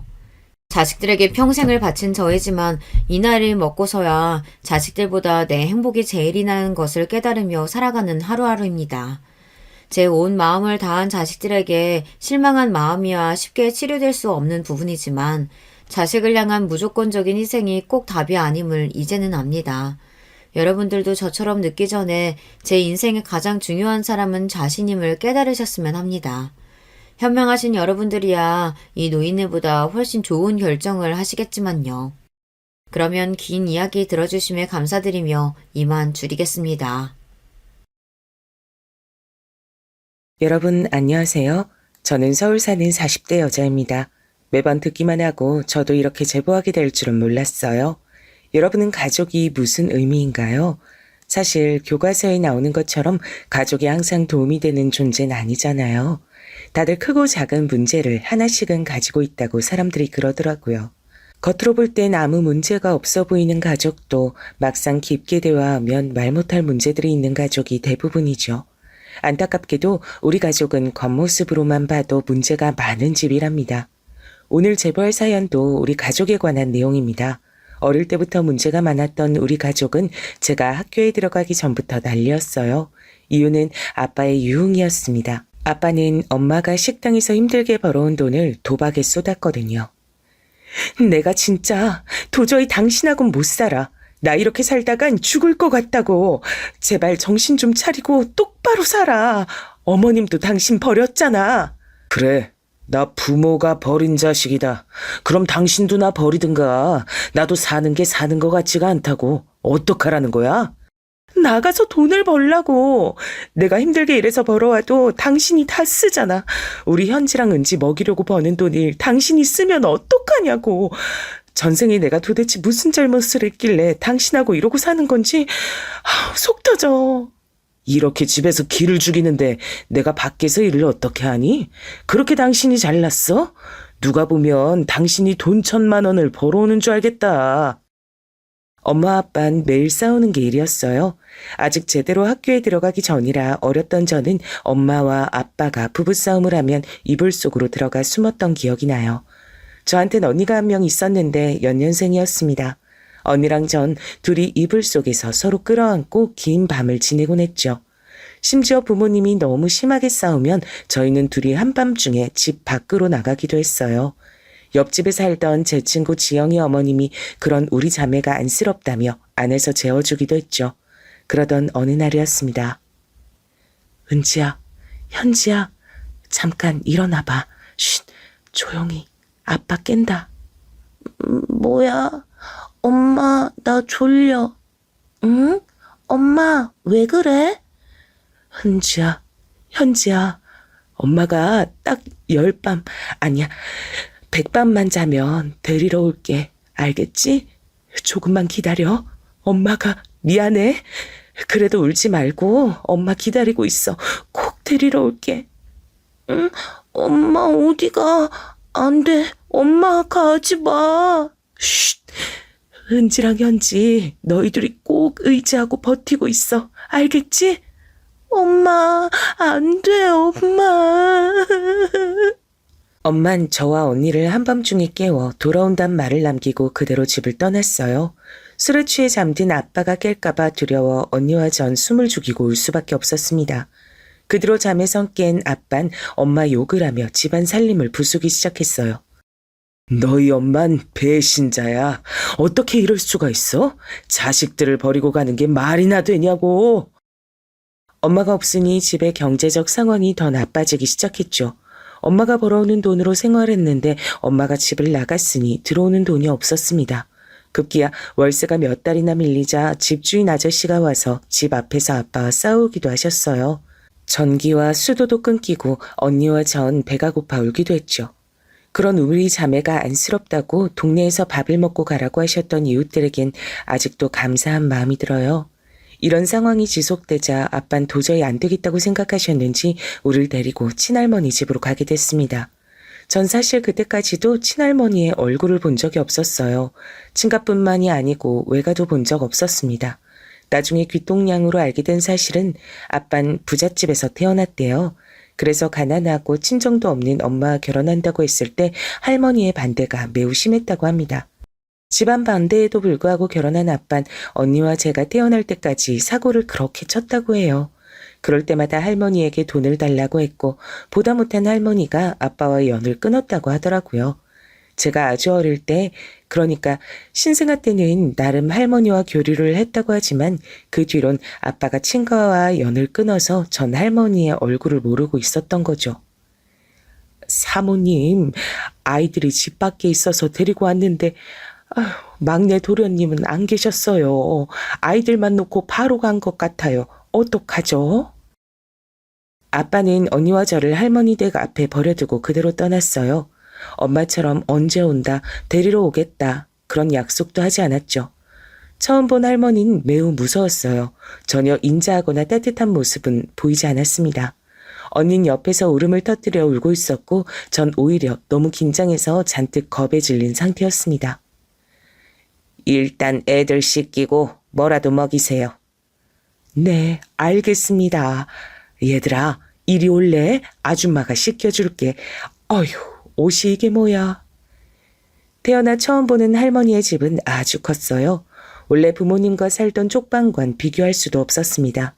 원래 집은 부엌과 거실에 경계도 없던 아주 작은 집이었어요. 그런데 할머니의 집은 너무 커서 화장실이 우리 집의 몇 배는 되었습니다. 얼떨결에 씻고 나왔더니 파출부 아줌마가 밥을 차려주셨어요. 너무 굶주린 상태였고 제대로 된 밥을 처음 먹어서 허겁지겁 먹었습니다. 밥을 다 먹고 남는 방에서 잘 때까지 할머니인 언니와 절 보러 오지 않았어요. 우리는 엄마랑 아빠가 버렸어. 엄마도 아빠도 둘 다 우릴 버린 거야. 현지야, 어떡해. 우리 이제 고아야. 언니는 밤새 오열하는데 전 이상하게 눈물이 나오지 않았습니다. 물론 엄마를 더 못 본다는 사실은 매우 가슴이 아팠죠. 하지만 매일 술에 취하고 싸움을 하던 아빠를 보지 않아도 된다는 건 좋았습니다. 그렇게 언니와 전 할머니 집에서 학창시절을 보내게 됐어요. 할머니는 다행히 우리 자매를 밖으로 내쫓진 않았습니다. 할머니는 그 대궐 같은 집에서 혼자 살던 분이셨거든요. 가끔 명절이나 주말이 되면 고모와 큰아빠가 집을 방문하곤 했습니다. 어휴, 병철이가 그렇게 사고 쳐도 자기 자식들까지 이렇게 버릴 줄 몰랐어. 은지랑 현지, 니들도 고생이 많다. 엄마, 그래도 애들은 받아주셨네요. 애들이 무슨 죄니. 그래도 성인 되면 자기 살 길 알아서 찾아야지. 언제까지 데리고 있을 순 없어. 이렇게 우리 자매 앞에서 할머니는 대놓고 성인이 되면 나가라고 말하곤 했습니다. 전 전혀 서운하곤 하지 않았어요. 어린 나이였지만 할머니 댁이 아니라면 갈 곳이 없다는 건 잘 알고 있었거든요. 하지만 언니는 학창시절 내내 사고를 치고 다녔죠. 원래 성격도 언니와 전 정반대였습니다. 언니는 활발하고 밖에 나가 노는 걸 좋아했는데 전 차분하고 조용한 성격이었죠. 내성적인 저와 달리 언니는 친구도 많고 활동적인 것을 좋아했어요. 언니는 감정의 폭이 큰 사람이었고요. 그래서 엄마가 집을 나갔을 때와 아빠가 우리를 할머니 댁에 버리고 갔을 때도 늘 저보다 더 울곤 했거든요. 이런 언니는 부모가 우리를 버렸다는 게 상당히 충격이었나 봐요. 학교에 다니며 사고를 많이 치고 돌아다녔어요. 죄송합니다. 다음부턴 이런 일 없게 하겠습니다. 선생님께도 죄송하고 지훈이 어머님과 지훈이에게도 정말 죄송합니다. 아니, 여자애가 남자애를 이렇게 때려도 돼요? 이게 한두 번도 아니고 부모 없는 거 동생도 똑같은데 현진 조용히 학교 잘만 다니더만. 부모 없는 거 아니라고요. 둘 다 살아있어요. 그게 중요하니? 어쨌든 너희 옆에 없잖아. 이게 뭘 잘했다고 큰 소리야. 그만. 다들 그만하세요. 아무튼 할머니께서 은지 단속 열심히 해주세요. 저도 곤란합니다. 죄송합니다. 다음부턴 이런 일 전혀 없도록 할게요. 저는 친구들이 부모가 없다고 해도 사실 그렇게 큰 충격은 아니었어요. 이미 알고 있는 사실이고 제가 화를 낸다고 해도 바뀌는 게 없으니까요. 원래 성격 자체가 당황하거나 화나면 차분해지는 편이라 더욱 그랬죠. 반응이 없으니 친구들도 절 더 놀리진 않았어요. 그래서 전 조용하게 학교에 다녔는데 문제는 언니였습니다. 언니는 자기한테 뭐라 하면 도저히 지나치지 못하는 사람이었어요. 그래서 자기보다 덩치가 큰 남자 하구들과도 싸우곤 했습니다. 워낙 깡이 세서 악착같이 싸워 이기곤 했어요. 덕분에 할머니는 학교에 여러 번 왔어야 했습니다. 언니가 계속 이런 식으로 사고를 치자 할머니는 점점 편애를 시작하셨어요. 현지, 이번에 반에서 1등 했다며? 잘했다. 아주 잘했어. 공부하다 힘든 거 있음 얘기해라. 책이나 학용품은 당연하고. 혹시 과외 필요하지 않니? 할머니가 수학하고 영어는 선생님을 이미 구했는데 다른 과목도 필요하면 말하렴. 아, 감사해요. 과외는 그 정도면 괜찮아요. 감사합니다. 할머니, 저는요? 왜 저한테는 아무 말 없으세요? 왜 맨날 현지한테만 살갑게 굴고 현지한테만 지원해 주세요? 그리고 현지, 너 특목고에 입학할 수 있다며? 담임 선생님께 얘기 들었다. 진학 상담하러 다음 주에 뵙자고 하더라고. 할머니가 갈 테니까 그렇게 알고 있어. 제 말은 듣지도 않겠단 거예요? 진짜 너무하네. 일기장에 필요 없는 할머니라고 정신 나갔다고 쌍욕을 써놓은 걸 다 봤다. 뒤에선 그렇게 욕하더니 앞에선 관심을 원해? 제 일기장을 도대체 왜 훔쳐보세요? 전 사생활도 없어요? 할머니가 이렇게 감시하니까 제가 그러잖아요. 그게 싫으면 네가 이 집을 나가면 되잖니. 현진 가만히 있는데 왜 은지 너만 그렇게 문제를 만들어? 언니가 식사 자리에서 박차고 일어나고 할머니는 눈 하나 깜짝하지 않으셨습니다. 언니는 공부를 못해서 실업계 고등학교에 진학했고 저는 특목고등학교에 진학하게 된 후로 언니와 저의 갈등이 시작됐어요. 제가 다녔던 특목고는 기숙사가 있는 학교였죠.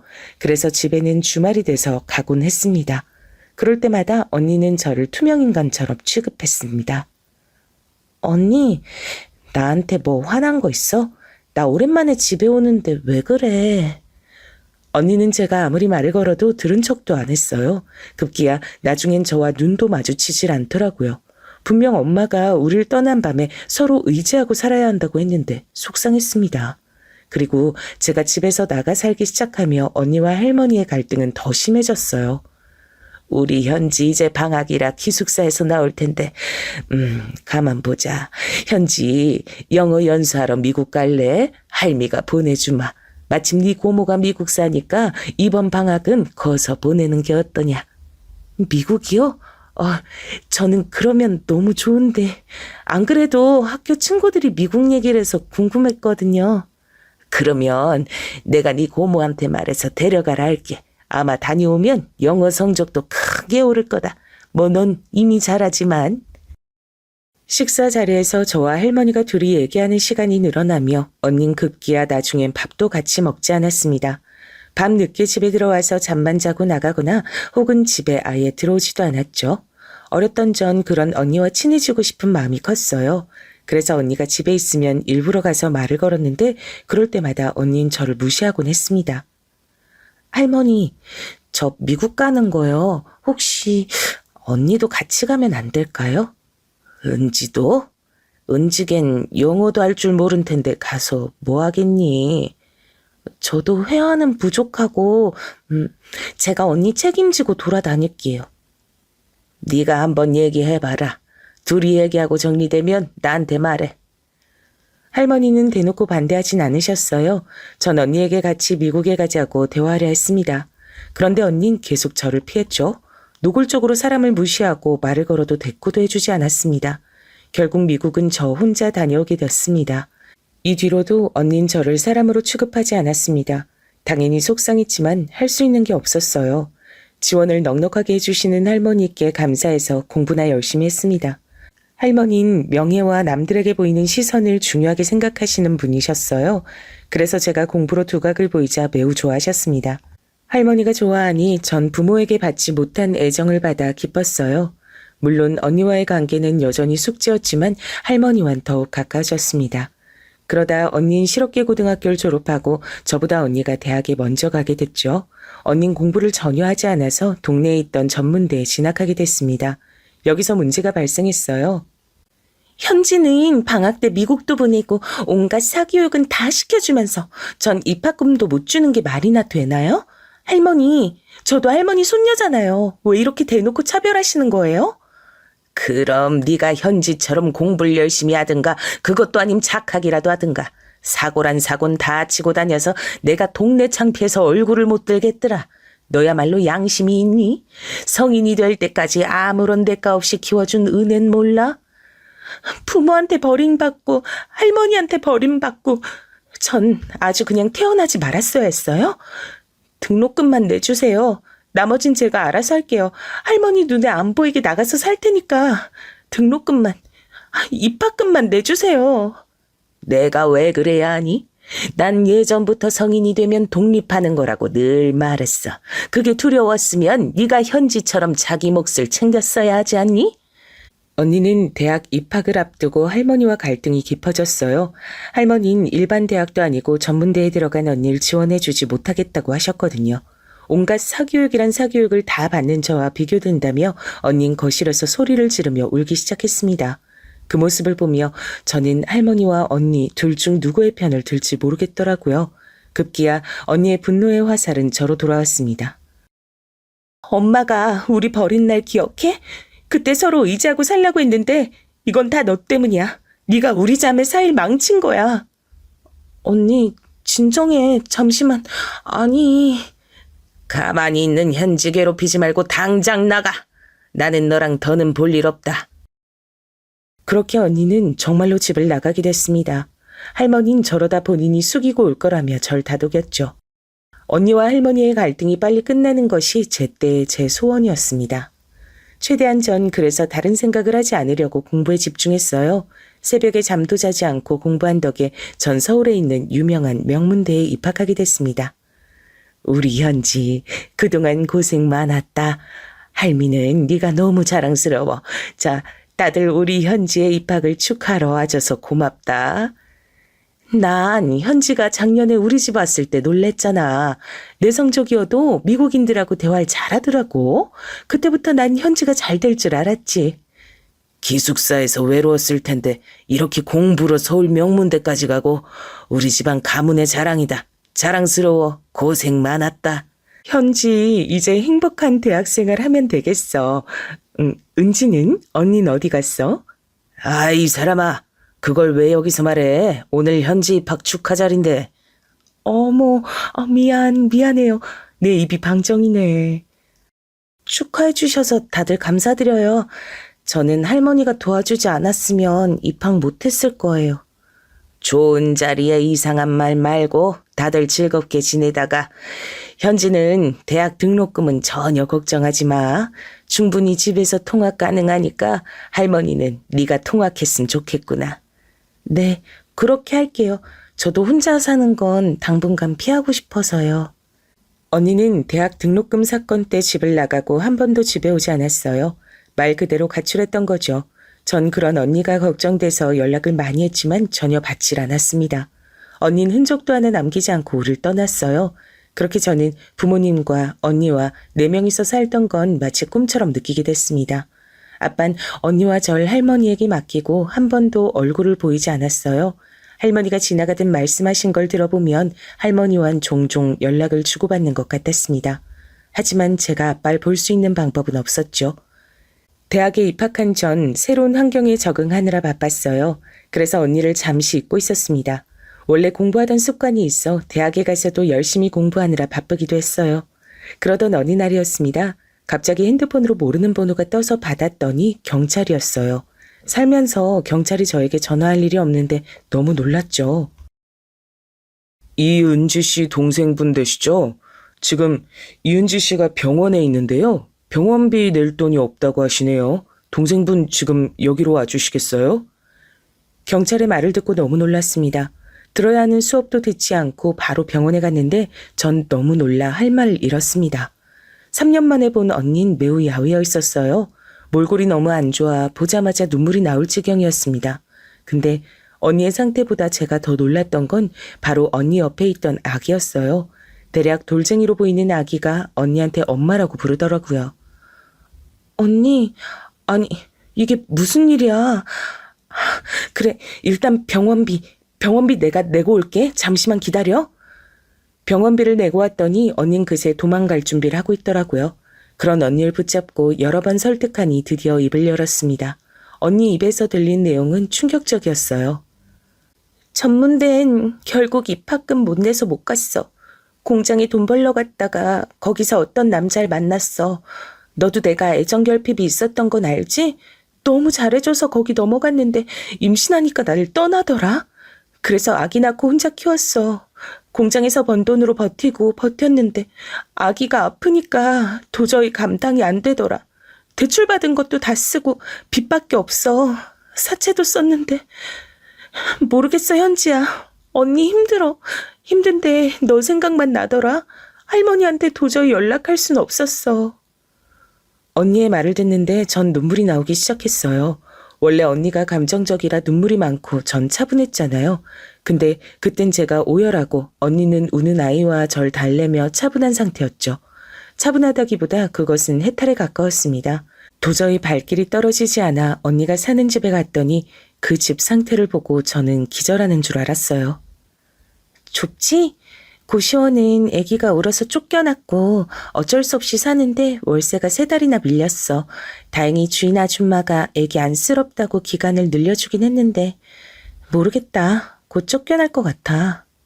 언니, 내가 월세 내줄게. 우리가 어릴 때 살던 집 기억나? 그 쪽방보다 열악한 환경이잖아. 언니, 나 너무 속상해. 이렇게 살 줄 몰랐어. 난 그것도 모르고 혼자 고상하게 대학 다니며 공부했는데. 현지야, 그만 울어. 언니가 오히려 미안해. 너한테 면목 없어. 할머니는 항상 저보고 몸가짐을 똑바로 하라고 하셨거든요. 보이는 것이 중요하다며 백화점에 데려가 쇼핑도 자주 했고 제가 조금만 흐트러진 상태면 지적하셨죠. 전 오히려 꾸미는 것에 관심이 전혀 없었는데 할머니 때문에 피부 관리까지 받고 있었고요. 할머니는 그런 저에게 용돈을 매우 많이 주셨어요. 돈으로 남에게 아쉬운 소리 하지 말라는 것이 할머니의 철학이었습니다. 쓸 일이 없어 모아놨는데 그 돈을 그날 언니에게 다 쓰게 됐죠. 아기 병원비부터 언니의 밀린 월세 그리고 생활용품까지 다 채워 넣었어요. 현지야, 고마워. 언니가 이 은혜 절대 진짜 살면서 절대 잊지 않을게. 할머니한텐 비밀로 해줘. 당연한 거 아니야? 이거 다 내 돈 아니고 할머니 돈이야. 할머니가 아시면 뒤로 넘어가실 거야. 우리만 아는 비밀이어야 돼. 내가 자주 올 테니까 언니 걱정하지 마. 이 뒤로 전 언니를 정말 많이 도와줬죠. 제 눈으로 직접 열악한 환경에 사는 걸 알고 나니 외면할 수가 없었습니다. 마트에서 장도 보고 언니의 월세는 어느 순간 제가 내는 것이 당연해졌어요. 조카가 크면서 언니에게 들어가는 돈은 훨씬 많아졌어요. 할머니가 주는 용돈으로 무리가 가기 시작했습니다. 전 대학생이라 버는 돈이 없으니 슬슬 힘들기 시작했죠. 언니, 지유 이제 어린이집 보내니까 그 시간에 알바라도 하는 거 어때? 잠깐이라도 하면 돈 벌 수 있잖아. 뭐? 안 그래도 혼자 애 키우는 것도 힘든데 하나뿐인 가족이 그래도 되는 거니? 나 너무 속상해. 지유 어린이집 가면 나 그때야 집안일하고 혼자만의 시간을 가져. 이제 이것도 하지 말라는 거야? 그게 아니고 언니 진정해. 내가 돈을 버는 직장인이면 언니 도와줬지. 근데 지금은 나도 학생이라. 아니야. 언니 못 들은 걸로 해. 결국 전 할머니 몰래 과외까지 하며 돈을 벌게 됐습니다. 할머니는 제가 굳이 힘든 일을 하며 돈을 벌 필요는 없다고 알바는 물론이고 과외도 못하게 하셨거든요. 할머니 눈을 피해 돈을 벌어 제 용돈과 합쳐 언니에게 쏟아부은 생활만 자그마치 2년이랍니다. 지유 밥은 이거 먹으면 돼. 이따 놀이터 데리고 가서 놀아주고 자기 전에 영어책 좀 읽어줘. 너 영어 잘하잖아. 간식 너무 많이 주지 말고 심심해하면 인형놀이 같이 해주고. 알겠지? 고마워. 그럼 언니 놀다 온다. 알겠어 언니. 지우는 걱정 말고 잘 다녀와. 무슨 일 있으면 전화하고. 언니는 조카가 어느 정도 크자 새로 연애를 시작하게 됐어요. 전 언니가 행복하길 바랬기 때문에 괜찮은 남자를 만났다면 연애나 결혼하길 원했습니다. 그래서 저에게 조카를 맡기고 데이트를 하거나 여행을 갈 때마다 싫은 소리 한 번도 하지 않고 봐줬죠. 사실 결혼도 하지 않던 제가 아이를 혼자 본다는 건 상당히 힘든 일이었습니다. 특히 제가 할머니랑 같이 살고 있으니 이렇게 조카를 돌볼 때마다 눈치가 보였죠. 현지, 요즘에 많이 바쁘니? 연애라도 하는 거야? 집에 통 들어오지 않아 걱정이네. 할머니는 당연히 우리 현지 믿어. 그래도 걱정되니 외박은 자제했으면 하구나. 죄송해요. 요즘 취업 준비하느라 바빠서 그랬어요. 앞으로 외박할 일은 없을 거예요. 할머니 걱정시켜서 죄송해요. 조카를 돌보느라 외박하는 일이 잦아지자 할머니는 집에 들어오라고 말씀을 하셨죠. 그래서 언니가 다음에 여행 간다고 했을 때 처음으로 조심스럽게 거절했습니다. 그러자 언니는 크게 화를 내기 시작했습니다. 가족이라곤 너밖에 없는데 어떻게 네가 이래? 부모도 없이 서로가 유일한 가족 아니야? 아, 넌 할머니 있다 이거야? 할머니한테 용돈 많이 받고 부족한 거 없으니까 됐단 거지? 언니, 말을 왜 그렇게 해? 나 속상하게. 그냥 언니가 지우 데리고 가든가 혹은 밤에라도 집에 오면 되잖아. 나도 할머니 눈치가 보여서 그래. 그래도 할머니 돈으로 이렇게 언니가 살고 있잖아. 야, 됐어. 그럴 거면 앞으로 도와주지 마. 유일한 가족이 이렇게 나와도 되는 거야? 나가. 우리 집에서 나가라고. 나 신경도 쓰지 마. 그냥 어디 가서 콱 죽을 거야. 찾지도 마. 언니, 제발 진정해. 알겠어. 내가 그냥 지우 데리고 있을게. 여행 다녀와. 언닌 제가 이렇게 거절하면 항상 극단적으로 나왔어요. 저도 그게 힘들었지만 언니 말대로 우린 부모가 버린 자식들이라 저도 언니와 연락을 끊기가 더 힘들더라고요.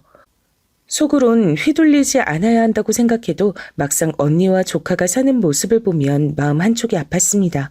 심지어 조카는 발달이 매우 느렸어요. 열악한 환경에서 자라기도 했고 언니가 조카에게 제대로 된 양육을 하지 않았거든요.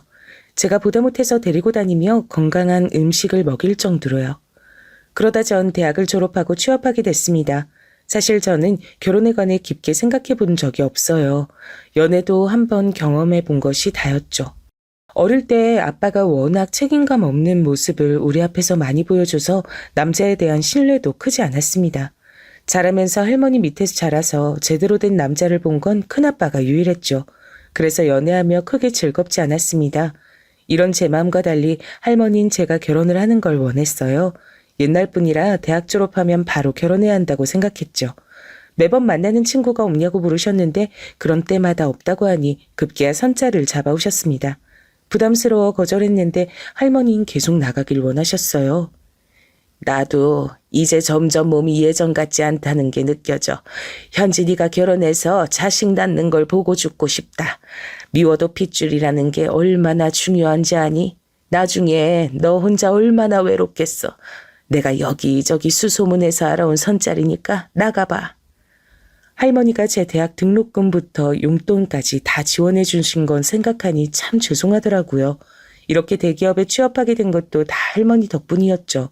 그래서 눈을 딱 감고 선자리에 나갔는데 생각보다 괜찮은 사람이 있었어요. 처음 뵙겠습니다. 이현지 씨 맞으시죠? 전 정광철이라고 합니다. 만나서 반가워요. 제 직업은 아버지가 하는 사업을 물려받으려고 준비 중이에요. 작은 사업인데 열심히 배우려고 노력하는 중이랍니다. 아, 네, 반갑습니다. 저는 대기업에서 일하고 있어요. 어색하네요. 아무래도 처음 보는 자리니 어쩔 수 없죠. 괜찮습니다. 그럼 식사하며 대화 마저 나눌까요? 상당히 어색한 자리였는데 능숙하게 대화하는 모습에 저는 푹 빠졌습니다. 그렇게 나가기 싫다고 했던 저였는데 오히려 시간 가는 줄 모르겠더라고요. 그렇게 그 남자와 저는 연애를 시작했고 그 사실에 할머니가 저보다 더 좋아했습니다. 사실 집안은 그리 대단치 않아. 그래도 잘생기고 키 크고 앞으로 가능성이 높지.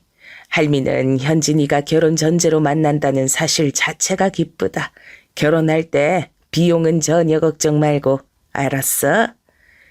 실제로 저는 그 남자와 결혼까지 가게 됐어요. 연애하며 한 번도 싸운 적 없어서 이 사람이 운명이라고 느꼈죠. 남편과 결혼할 때 할머니가 돈을 많이 대주셨습니다. 할머니가 부자인 것은 알고 있었는데 생각보다 재산이 더 많다는 걸 그때 깨달았죠. 내가 자네에게 딱히 바라는 건 없고 그저 우리 현지 평생 걱정치 않게 살게 해주게. 금전적인 부분은 내가 해결할 수 있으니 그 부분은 걱정 말고 우리 손녀 잘 부탁하네. 할머니 도움 덕분에 우린 초호화 결혼식도 올릴 수 있었어요. 신혼집도 할머니의 도움 덕분에 원하는 한강이 보이는 고급 아파트를 얻게 됐습니다. 남편의 집도 형편이 여유로웠지만 할머니의 재력만큼은 아니었거든요. 결혼하고 남편은 원래도 다정했지만 더욱 다정했어요. 집안일은 해주는 분이 계셔 문제가 없었고 남편은 기념일을 매우 잘 챙겼죠. 당신 오늘이 결혼 기념일인 거 잊었지? 괜찮아. 내가 준비했어. 당신이 저번에 가지고 싶어 했던 가방. 나랑 결혼해줘서 너무 고마워. 당신 배 안에 있는 우리 애기도 열심히 키우자. 사랑해. 다정한 남편은 저를 항상 공주처럼 대해줬어요. 제가 임신하자 정말 손에 물 한 방울 묻게 하지 않았죠. 할머니는 이제 현지 너를 두고 하늘에 가도 아쉽질 않다. 그 어린 네가 언제 이렇게 커서 아이까지 가졌니? 믿기질 않는구나. 무엇보다 우리 정서방이 너무 너한테 잘하니까 내가 든든해. 할머니도 저에게 잘하는 남편을 항상 기특해 하셨죠. 그러면서 할머니는 남편이 시아버지의 사업을 물려받자 거액 투자도 하셨습니다. 덕분에 남편은 사업이 훨씬 커지게 됐죠. 이렇게 남편과의 문제는 전혀 없는 줄 알고 살았습니다. 그때 저에게 유일한 고민은 바로 언니였어요. 조리원은 강남에 있는 거기로 간다며? 난 혼자 애 낳고 조리원은 가지도 못했는데 부럽다. 내 인생은 왜 이럴까 현지야? 우리 같은 배에서 태어났는데 왜 너랑 나는 이렇게 너무나도 다른 인생 사는 거야? 나 너무 서러워. 그리고 우리 딸이 불쌍해. 왜 나한테 태어나서 똑같은 인생을 살게 하는 건지. 언니, 왜 그렇게 생각해? 언니도 충분히 소중한 사람인데 돈은 내가 더 보태줄게. 너무 속상해하지 마. 여전히 할머니 몰래 언니를 만나곤 했는데 언닌 제가 볼 때마다 앓는 소리를 했죠. 너무 힘들다고 제 인생과 본인 인생을 비교했습니다. 그런 언니를 달래고 돈을 또 보내면서 겨우 인연을 이어가고 있었습니다. 전 언니가 인간 대 인간으로 안쓰럽더라고요. 근데 결혼하지 않았을 땐 괜찮았는데 결혼하니 남편과 같이 붙어 살게 되잖아요. 남편에게도 숨기는 건 불가능했습니다. 결국 전 남편에게 사실을 털어놓게 됐어요. 이 내용은 당신만 알고 있어? 할머니한텐 말하면 안 돼. 할머니랑 언니랑 사이가 너무 안 좋고 둘이 인연 끊은 지 오래야. 내 말 무슨 뜻인지 알지? 알겠어. 그런데 나도 당신 친언니라고 하니까 궁금하네. 어차피 비밀인데 언니 소개해줘. 우리끼리 비밀로 하지 뭐. 남편은 고맙게도 제 얘기를 듣고 다 이해해줬어요. 그러면서 언니의 얼굴을 보고 싶다고 했습니다. 언니도 그 말을 듣고 흔쾌히 동생 남편이 궁금하다고 하더라고요. 그렇게 언니를 할머니 몰래 우리 집으로 초대하게 됐습니다. 현지야, 말로 듣던 것보다 너희 집 훨씬 좋다. 이렇게 앞에 한강도 보이고 완전 호화로운 인생 살고 있었구나. 우리 집은 겨우 단칸방인데 똑같은 부모 밑에서 이런 극과 극 인생을 살다니. 언니 왜 그래? 오늘은 그런 말 하지 말자. 언니 처음 우리 집 온 거잖아. 즐겁게 지내다 가. 맞아요, 초영. 너무 상심하지 마세요. 대신 우리 집 자주 놀러 오세요. 곧 아내가 출산하니까 같이 아기도 공동 육아하고 좋잖아요. 맞아. 언니 자주 놀러와. 난 괜찮으니까. 나 아기 낳으면 육아휴직하거든. 그니까 언니도 와서 나랑 같이 놀자. 지우도 데려와. 실제로 아이를 낳고 집에서 육아휴직을 하며 지낼 동안 언니가 자주 집에 찾아왔어요. 할머니가 워낙 우리 아이를 예뻐해서 할머니가 오시는 날도 많았습니다. 그런 날엔 미리 말해서 언니와 날짜를 조율하곤 했죠. 남편이 사업을 확장하며 출장이 매우 많아져서 언니가 오니까 전 기뻤습니다. 아이를 낳고 외로움이 심했는데 다행이었죠. 아유, 내가 우리 현지 애를 다 보고 어쩜 너랑 일이 똑같이 생겼니. 할머니 덕분에 이렇게 건강하게 낳을 수 있었어요. 감사해요. 그리고 용돈은 더 주지 않으셔도 돼요. 이미 할머니가 많이 챙겨주셨잖아요. 눈에 넣어도 아프지 않은 손녀가 애를 낳았는데 그게 보물이 아닌 뭐냐. 할머니는 더 해주고 싶어. 근데 현진이가 부담스러울까봐 참는 거야. 할머니는 실제로 우리 딸에게 모든 지원을 아낌없이 해주셨어요. 그러면서 언니의 질투는 더 심해졌습니다. 나는 우리 지유한테 과일 하나 먹이는 것도 힘들었는데 현지 넌 백화점 과일을 먹이네? 난 가공식품으로 우리 지유 키웠는데 박탈감 느낀다. 아니야. 그리고 언니 내가 지유 데리고 다니면서 맛있고 건강한 거 많이 먹였던 거 몰라? 너무 그렇게 나랑 하나부터 열까지 비교하면 언니만 힘들어. 뭐? 너 뭔 말을 그렇게 해? 그래, 이거 다 내 열등감이야. 됐니? 이런 말 들으니까 이제 속이 시원해? 아니, 나 언니를 위해서 하는 말인데 왜 그래? 저도 참는 것이 한계가 있어서 언니에게 언니를 위해 그러지 말라고 하기도 했죠. 근데 언니가 너무 예민하게 반응해서 머리가 아팠어요. 언니의 저런 말과 행동이 워낙 오래되기도 했고 전 진심으로 언니가 언니의 삶을 살길 바랬거든요. 그러면서 언니를 생각하면 머리가 아프기 시작했습니다. 근데 언니는 단칸방이 싫었는지 우리 집을 매우 자주 왔어요. 할머니가 오지 않는 날을 제외하곤 계속 왔다고 보면 됩니다. 언니가 내일도 온대. 나도 좀 집에서 쉬고 싶은데 힘들다. 처형 혼자 아기 키우니까 얼마나 힘들겠어. 당신이 이해해. 그리고 저번에 당신 잘 때 처형하고 둘이 얘기하는데 사연 들으니까 내가 생각했던 것보다 심하더라. 난 처형이 짠해. 언니랑 당신이랑 둘이 얘기를 했어? 언제? 나 잘 때? 저번 주 토요일 말하는 거야? 당신 피곤하다고 먼저 잘 때 처형하고 둘이 와인 마셨어. 그때 처형이 살아온 얘기를 하면서 눈물을 흘리더라. 안쓰럽더라고. 이건 또 무슨 소린가 싶었습니다. 전 언니가 슬슬 불편해지기 시작했어요. 대학생 때부터 언니한테 해줄 만큼 충분히 해줬다고 생각했거든요. 언니한테 매달 들어가는 돈도 만만치 않았습니다. 언닌 제가 돈을 주니까 본인이 사회활동을 하지 않았죠. 매번 힘들단 말만 하고 진득하게 어디서 일하는 법이 없었습니다. 언제까지 그런 언니를 도와야 할지 머리가 아프기도 했어요. 남편이 출장을 많이 가서 혼자 애를 키우는 것도 힘들고 언니까지 힘들게 하니까 남편에게 소홀해지기 시작했죠. 당신 출장을 또 가? 저번 주에도 갔잖아. 이번 주에도 간단 말은 없었잖아. 아니, 왜 출장을 미리 말을 안 해? 그럼 서연이 또 내가 혼자 돌봐야 돼? 갑자기 잡힌 일정이야. 내가 미안해. 그날만 일하는 분 부르자. 내가 불러줄게. 남편은 갑자기 출장을 자주 가기 시작했어요. 안 그래도 소원해진 관계가 점점 돌이킬 수 없는 지경까지 가게 됐죠.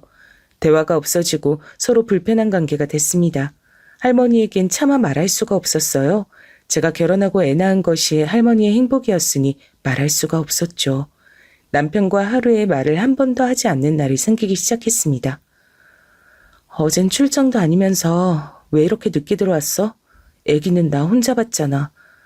나 힘들어. 왜 당신은 아빠면서 육아를 안 해? 나도 힘들어. 일하느라 얼마나 힘든데 당신까지 날 힘들게 해. 집에선 편하게 좀 쉬자. 당신 넥타이는 어디 있어? 분명히 출근할 땐 하고 나갔잖아. 왜 돌아올 땐 없어? 차에 있겠지. 설마 지금 나 의심해? 그런 거 아니지? 내가 얼마나 열심히 당신하고 우리 애기를 위해 일하는데 아니지? 그렇게 다정하던 남편과 부부싸움을 하는 횟수도 늘어났어요. 그리고 상상하기 싫지만 자꾸 저는 남편의 외도가 의심되기 시작했습니다. 출장이 아닌데 말없이 외박하거나 넥타이를 두고 온다는 일들이 자꾸 떠올랐어요. 증거를 잡으려 해도 혼자 집에 있으니 그럴 수가 없었죠. 제가 그렇게 남편과 언니 때문에 스트레스가 쌓이니 점점 살이 빠지기 시작했습니다. 현지야, 무슨 일 있는 거 아니지? 혹시라도 무슨 일 있으면 할머니한테 말해. 걱정돼. 어찌 볼 때마다 살이 빠져있니 속상하게. 할머니, 사실은 할머니한테 비밀로 하려고 했는데 남편이 외도를 하는 것 같아요. 어떡해요? 뭐? 그게 무슨 소리야? 자세히 말해봐. 그렇게 믿었던 정서방이 무슨 일 있는 거야? 저는 너무 힘들어서 유일하게 믿는 사람인 할머니에게 남편 얘기를 하게 됐습니다. 언니 얘기는 하지 않고 남편의 얘기를 전했죠. 할머니는 우리끼리 해결할 수 있는 문제가 아니라고 판단했어요. 그리고 바로 흥신소에 의뢰를 했습니다. 할머니가 수소문에서 유명하다고 하는 흥신소에 의뢰했고 일주일이 지난 뒤 연락이 왔어요. 가까운 카페에서 만나기로 하고 간 자리엔 전 너무 충격적인 소리를 듣게 됐습니다. 너무 놀라 먹던 커피를 쏟기까지 했죠. 사모님, 이런 더러운 분류는 처음 봐요. 우리가 이렇게 돈 많은 분들 위주로 사건을 받고 있긴 한데, 아니, 이건 진짜, 난 돈 안 받을게요. 힘내시고 마음 잘 추스르세요. 네? 그게 무슨 소리세요? 이거 보세요. 사모님 남편 출장이 아니고 맨날 모텔 갔어요. 근데 상대가 누군지 아시죠? 여기 보시면 아시겠죠? 그 사모님이 더 잘 아시죠? 흥신소 사장님이 보여준 영상엔 남편과 여자가 나란히 웃으며 모텔로 들어가는 사진이 한 장도 아니고 여러 장 있었어요. 근데 더 충격적인 건 바로 그 여자의 정체였어요.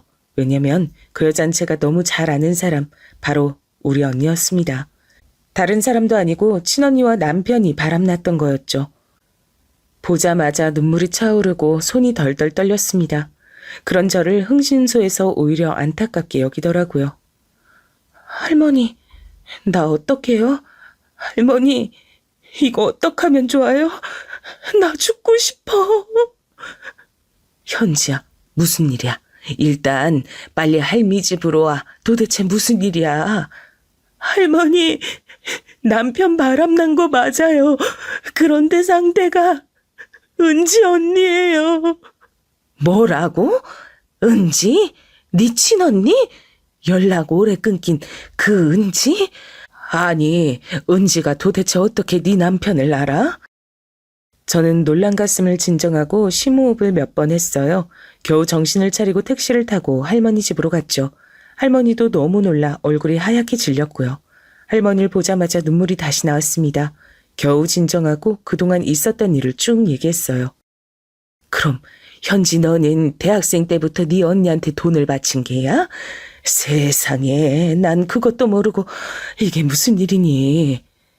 너무 죄송해요. 할머니랑 언니가 사이가 안 좋으니까 서로한테 비밀로 하는 게 맞다고 생각해서. 그리고 남편이 언니랑 바람날 줄은 전혀 몰랐어요. 네 언니 자격지심은 어릴 때부터 알아봤지만 정서방이 그럴 줄 몰랐네. 아유, 이게 무슨 일이니 현지야. 할머니와 저는 둘이 끌어안고 한참을 울었습니다. 그리고 할머니는 남편에게 전화를 걸어 당장 집으로 오라고 했죠. 남편이 집에 오자 할머니는 담담하게 영상을 내밀었습니다. 이건 오해입니다. 잠시만요. 아니, 내가 결혼할 때 자네에게 부탁한 건 딱 한 가지야. 우리 손녀 마음고생 시키지 말라 했더니 어떻게 이렇게 외도를 해? 그것도 현지 언니랑? 당신이 그러고도 사람이야? 현지야, 미안해. 아니, 내가 미쳤었나 봐. 처형이 하도 자기가 불쌍한 인생이라 그래서 나도 모르게 얘기를 들어주다가. 이혼은 당연하고 내가 자네 회사에 투자한 금액 다 돌려내. 난 자네 회사 앞으로도 엮일 일 전혀 없을 거야. 알겠나? 제가 잘못했습니다. 한 번만 봐주세요. 현지야, 내가 이렇게 무릎 꿇고 빌게. 미안해. 남편이 아무리 빌어도 저와 할머니는 흔들리지 않았어요. 오히려 괘씸한 마음이 들었죠. 할머니는 실제로 이혼 소송은 물론이오고 그 이후에 남편 회사에 투자한 금액을 다 돌려받으셨습니다. 그 과정에서 법적 소송도 여러 개가 진행됐죠. 전 심신의 안정을 위해 할머니 집으로 다시 와서 애를 키웠습니다. 신혼집도 할머니 명의라 금방 처분했어요. 현지야, 언니가 미안해. 내가 미쳤었나 봐. 정말 미안해. 용서해줘. 제발. 난 언니랑 살면서 더 얼굴 볼 일은 전혀 없을 거야. 나 그동안 언니한테 할 만큼 충분히 했고 후회 없어. 우리 연락도 하지 말자. 현지야, 제발. 언니 너 없으면 어떻게 살아. 제발, 제발. 언니도 성인이고 나보다 나이도 많잖아. 그동안 내 돈으로 잘 먹고 잘 살았으니까 앞으로 언니 인생 알아서 살아. 그리고 매번 나랑 같은 배에서 태어났는데 왜 그러냐고 그랬지? 그건 내가 할 말이야. 도대체 인간이 왜 그러니? 언니에게 하고 싶은 말을 다 했더니 어찌나 속이 시원했는지 몰라요. 사건이 해결된 지금은 할머니와 아이를 키우며 평화롭게 살고 있답니다. 여기까지가 제 사연이에요. 끝까지 들어주셔서 정말 감사합니다. 할머니 연세도 있으셔서 남은 인생 행복하게 해드리려고요. 여러분도 행복한 인생 살길 바랍니다. 감사합니다.